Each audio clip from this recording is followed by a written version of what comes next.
بسم اللہ الرحمن الرحیم۔ السلام علیکم ورحمۃ اللہ وبرکاتہ۔ بنی اسرائیل میں ایک عورت تھی جو بہت ہی بد کردار تھی۔ اللہ نے اسے اس میں جمال خوب دیا تھا اور وہ بدکار بے انتہا درجے کی تھی۔ پوری بستی کے ساتھ اس کے ناجائز تعلقات تھے۔ اتنی مالدار ہو گئی کہ اس نے اپنے لیے بہت بڑا محل بنوایا اور تخت بھی بنوایا جس پر روزانہ من سمر کر بیٹھتی تھی۔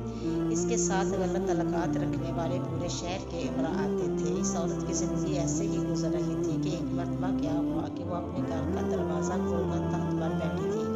ایک قریب کسی اور بستی کا نوجوان جو کہ بہت ہی نیک اور عبادت گزار تھا، وہ ادھر سے گزرا اور گزرتے ہوئے اچانک اس کی نظر اٹھی اور اس عورت پر جا پڑی۔ اس عورت کی ایسی تصویر اس کے دل میں چھپی کہ وہ آگے تو چلا گیا تھا۔ اس نوجوان نے روزے بھی رکھے لیکن اس لڑکی کا خیال دل سے نہ نکال سکا۔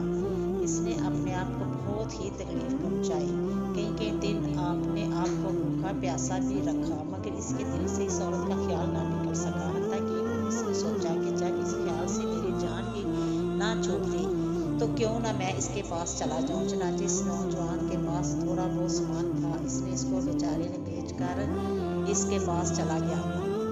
اس عورت کے پاس آیا اور اس کو پیسے دے کر اس کے ساتھ تخت پر بیٹھ گیا۔ بات چیت کرنے لگا۔ اچانک بات چیت کرنے کے دوران اس کے دل میں یہ خیال آیا کہ میں نے نیکوکاری کے اتنے سال گزارے ہیں، آج میرے اللہ مجھے اس غیر محرم کے ساتھ بیٹھے ہوئے بھی دیکھ رہے ہیں۔ بس یہ خیال دل میں آیا تو اللہ کا ڈر دل پر غالب آ گیا اور نوجوان نے کانپنا شروع کر دیا۔ عورت نے اس سے پوچھا کیوں کانپ رہے ہو، تمہارا چہرہ کیوں پیلا ہو گیا ہے؟ تو اس نوجوان نے کہا میری طبیعت ٹھیک نہیں ہے۔ تو اس عورت نے کہا کہ تم جس مقصد کے لیے آئے ہو مقصد پورا کرو اور جاؤ یہاں سے۔ اس نوجوان نے کہا نہیں۔ وہ عورت بہت حیران ہوئی کہ آج تک میں نے اپنی زندگی میں ایسا مرد نہیں دیکھا جو میرے قریب اس تخت پر آ کر بیٹھے اور پھر برائی کیے بغیر ہی چلا جائے۔ تم کیسے نوجوان ہو؟ مگر اس نوجوان نے کہا کہ جو میں نے پیسے آپ کے لیے لایا تھا یہ تم رکھ لو اور مجھے جانے دو۔ اس عورت نے کہا تم کون ہو، کیا ہو؟ اس نوجوان نے بتایا کہ میرا نام فلاں ہے اور فلاں بستی کا رہنے والا ہوں اور میرے دل میں یہ خیال آ رہا ہے کہ میں نے اتنی عمر مسلح پر بیٹھ کر گزار دی ہے، میرے اللہ تجھے تیرے ساتھ بیٹھے ہوئے بھی دیکھ رہے ہیں۔ بس اس کے بعد اس نوجوان کی آنکھوں میں آنسو آ گئے اور وہ وہاں سے چل پڑا۔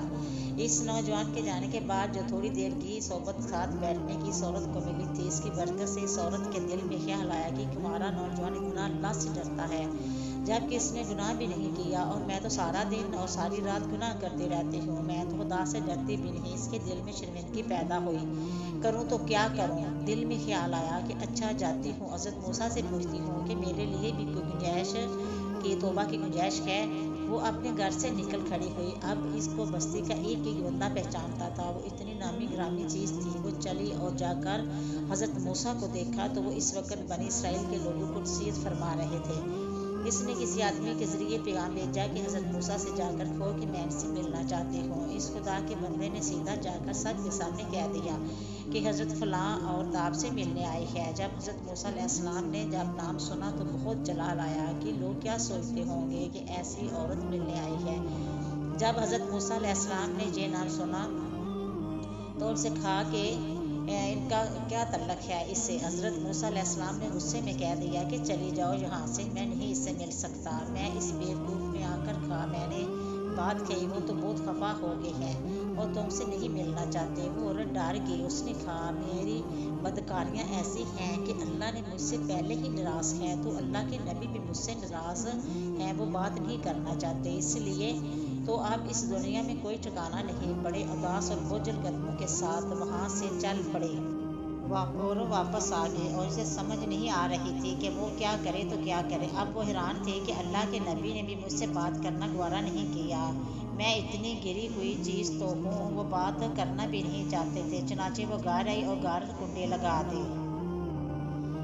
اس نے اپنے کسی بڑے سے سنا ہوا تھا کہ جب بندہ اپنے رب کو منانا چاہے تو اس کو چاہیے کہ وہ اس کے سامنے سجدہ کرے۔ چنانچہ اس کو کوئی اور طریقہ سمجھ نہیں آ رہا تھا۔ گھر کی کنڈی لگا کر اس نے ایک جگہ مصلی بچھایا اور اللہ کے سامنے سجدہ کیا۔ اسے پوری دنیا میں کوئی اور جات کا نظر راستہ نہ آیا۔ پھر اللہ کی شان دیکھی، اس نے ساری رات عبادت میں گزاری۔ اگلے دن اس کے دل میں خیال آیا کہ میں عورت ذات ہوں، اکیلی اس مکان میں نہیں رہ سکتی، یہ ایک میری خاتمہ ہے، تو میں اسے اگر نیت بھی کر لوں تو جتنے لوگوں نے میرے ساتھ بدکاریاں کی ہیں وہ مجھے یہاں نہیں رہنے دیں گے، تو بہتر یہ ہے کہ میں اس جگہ کو چھوڑ کر چلی جاؤں۔ اس عورت نے فیصلہ کر لیا کہ میں یہاں سے چلی جاتی ہوں۔ اس نے اپنے آپ کو ایک سادہ سے کپڑے میں لپیٹا تاکہ کوئی کپڑوں اور حسن جمال کو نہ دیکھ سکے، یہ کون جا رہی ہے۔ پھر اس نے سوچا عورت ذات ہوں، کہاں جاؤں گی۔ دل میں خیال آیا کہ وہ نوجوان آیا تھا جس کے دل میں اللہ تعالیٰ نے خوف اپنا ڈالا ہوا تھا، کہ وہ اللہ کے خوف سے کانپ رہا تھا۔ کیوں نہ میں اس نیک بندے کے پاس چلی جاؤں، اس کی خاتمہ بن کر رہ جاؤں گی، ممکن ہے کہ وہ اسے نکاح میں قبول کر لے۔ اس بستی کی طرف چل پڑی، چنانچہ ڈھونڈتی ہوئی اس بستی میں اس کے گھر پہنچی اور گھر والوں سے کہا کہ میں فلاں بندے سے ملنے آئی ہوں، تو اس کے گھر والوں نے کہا کہ اس کے ذکر اور عبادت کا معمول خیال وہ کمرے میں اتنے بجے نکلتا ہے، تم ایسا کرو انتظار کر لو۔ چنانچہ اس نے کہا میں انتظار کر لیتی ہوں۔ وہ انتظار میں بیٹھ گئی۔ جب انتظار کرنے بیٹھی ہوئی تھی تو اچانک اس نوجوان نے دروازہ کھولا، اس کی نظر اس پاس پڑی، یہ سامنے بیٹھی ہوئی تھی۔ جب نوجوان اس عورت کا چہرہ دیکھا تو اس نوجوان کو اپنا وقت یاد آ گیا جب وہ اپنے مسلح کو چھوڑ کر اس کے تخت پر جا بیٹھا تھا۔